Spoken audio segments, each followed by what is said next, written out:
is with us now. David, you do this project for several years. I mean, you put a lot of work into this. So I would imagine as you're going through it, you're picturing the end game. What happens at the end of this? And the conversation's been around defunding Planned Parenthood, which is essentially we no longer pay for these activities, which would be great. I'd really like to not be paying for them. However, they're still in operation. They still exist at that front. Their activities seemingly go on, potentially at other institutions. Is defunding Planned Parenthood enough?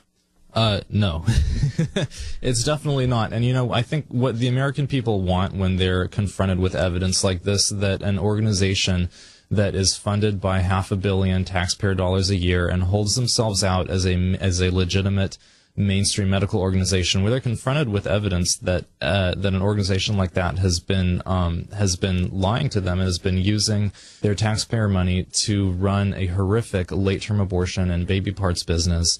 I think the American people want accountability more than anything else.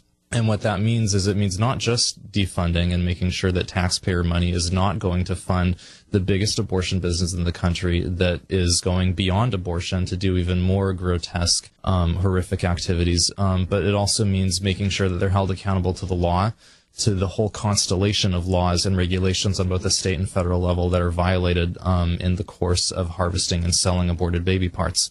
So, I think it's good that there's 4 different congressional investigations that are moving forward right now. There's multiple state and local law enforcement criminal investigations that are moving forward right now of Planned Parenthood, and defunding is only one part of holding them accountable.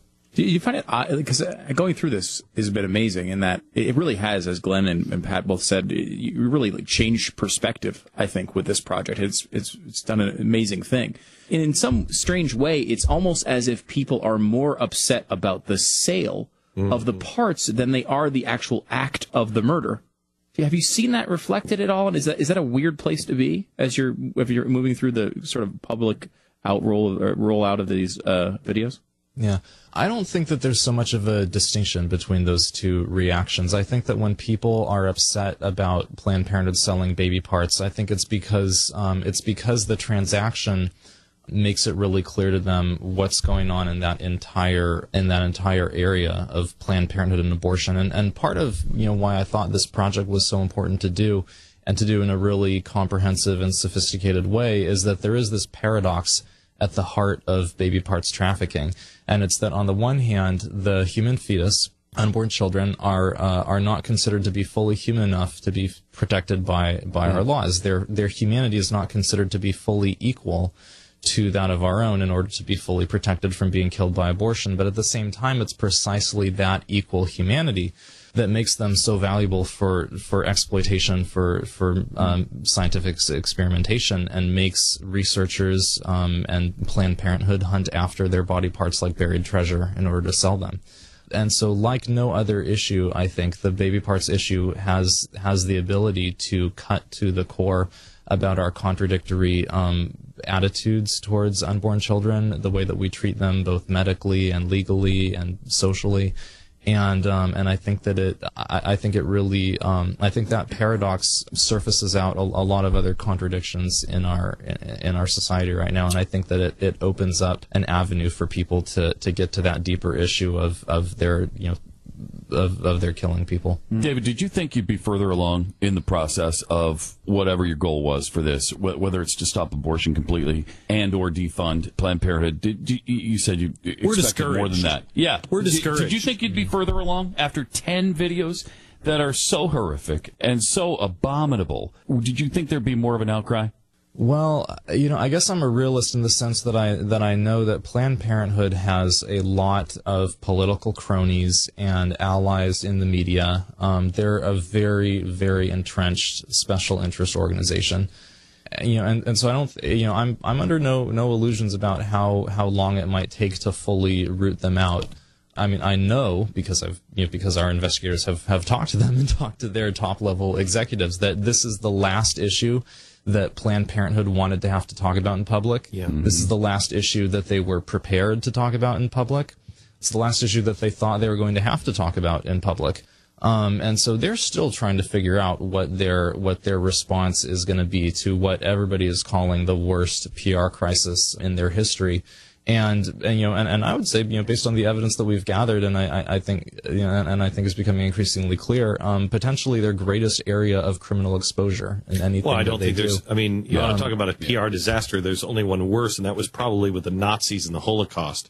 I mean, there's no way. Once the truth is really out, and it begins to fall apart, and it may just take longer, like the Nazis did. It took a while for that thing to fall apart, but once their crimes are really exposed, it's going to be horrific. There's no amount of PR that's going to be able to fix this. So if you were exposing me and my, evil caliphate conspiracies or something, and you came up with something this powerful, you would have had a Pulitzer. You would be working for, CBS would have been calling you. Everybody would have been calling you to set you to work. What's your career path here? Because you're not popular with the people who do what you do. Right. That's interesting because it's an interesting question because, like I said, at the end of the day, the project is not about me. It's about the revelations and about the discoveries about what Planned Parenthood is doing. I mean, but I think that my job here is pretty clear right now that this was a 2.5-year long undertaking. It may take just as long to kind of fully present to the public and to elected officials exactly what we did and how we did it and what we discovered. And I'm committed to seeing all of the different initiatives that have kind of sprung off of CMP's investigative journalism work so far, whether they're the congressional investigations, state level investigations, state and federal level legislation, and just a whole host of other I'm committed to seeing all of those, through as effectively as they can happen. You will be remembered, in history, 10 years, 20 years, 50 years, 100 years from now. You will be remembered in history as the guy, I think, that began the beginning of the end of Planned Parenthood, is without a doubt, without a doubt. You've said several times, it's been a 2.5-year process. How are you eating? Who's paying for you? Where are you getting your money? Well, yeah, we heard how well-funded you are from the Planned Parenthood people, who, by the way, are funded by $500 million in taxpayer dollars. Yeah. But you guys are the ones who are so well-funded. Right.